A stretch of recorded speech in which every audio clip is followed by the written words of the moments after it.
I think in general, there's an increase in screen time for kids over school holidays. And so, when you talk to parents in the lead up to any school holidays, but especially the summer school holidays, which of course in Australia is this sort of lengthy 6 or 8 week school holidays, there's usually this recognition that they're going to go from having just maybe an hour or two a day to multiple hours a day. When you start to see the school holiday time churn more into, them going to bed at 11 o'clock, 12 o'clock, 1 o'clock, 3 o'clock in the morning. So when their bedtime starts to go out of control, what happens is it impacts their sleep cycle.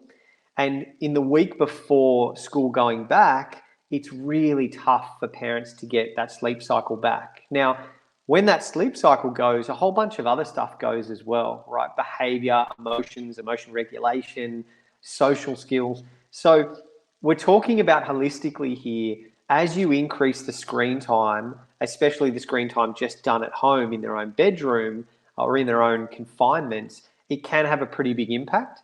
And a space like 6 or 8 weeks of a holidays is a really tricky time for parents where they've got to be pretty vigilant. So my take-home message for parents on that question is, it's okay to have a little bit more screen time in the school holidays. Just don't let it blow out, because you still have to get them back to school successfully.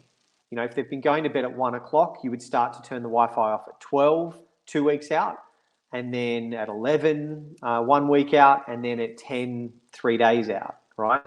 And this is not going to be a surprise to them. As parents, you're going to sit down and explain that to them. Look, you're back at school on this date. So for the 2 weeks beforehand, this is what I'm going to do. So it's not just about bedtime as much as I focus on bedtime. It's about total amount of screen time as well. And so in a similar way, if they normally get 2 or 3 hours of screen time in a school day, and as a side note, Charlie, parents at home would be going, what is this guy talking about? 2 or 3 hours? That's insane.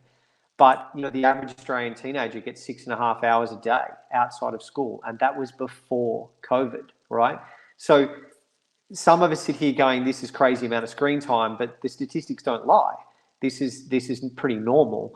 So if they're getting 6, 7 hours, which again, I don't recommend, but if that's what they're getting over school holidays, you would start to just wind that back. So 2 weeks out, you would go, right, guys, it's going to be 5 hours next week. And then, per day, that is. And then the week before, you would wind it back to 3 hours. So just start winding it back quite methodically.